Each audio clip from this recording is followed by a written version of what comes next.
আজকে আমরা 10 টাকার স্কুলে এসেছিলাম জেএফডিজি ফাউন্ডেশনের পক্ষ থেকে। আমাদের এই স্কুলে প্রধানত শিশু শ্রেণী, ক্লাস 1 এবং ক্লাস 2 এই 3 ধরনের বাচ্চা এখানে পড়াশোনা করে।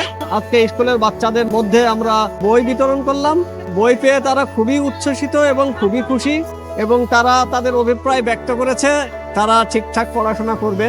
তো আমরা জেএফডিজি ফাউন্ডেশনের পক্ষ থেকে এদের সমস্ত বই খাতা কলম থেকে শুরু করে সবকিছু এখানে খরচ চালাই। এখানে একজন টিচার আছে, ওনারও স্যালারি আমরা পার মান্থ দিই, এবং ইলেকট্রিসিটি বিল সহকারে সবকিছুই জেএফডিজি ফাউন্ডেশন থেকে পরিচালিত হয়। তো আমি সমাজের বিত্তবান মানুষের প্রতি আহ্বান জানাই বরাবরই, কারণ আমাদের তো অনেকগুলো প্রোগ্রাম আমাদের কাজ করা লাগে। তো সেক্ষেত্রে যদি সমাজের বিত্তবান মানুষ বা সহৃদয়বান ব্যক্তি তারা যাতে এগিয়ে আসে, তাহলে আমরা এই ধরনের প্রোগ্রামগুলো আরো অনেক ব্যাপক পরিসরে করতে পারবো।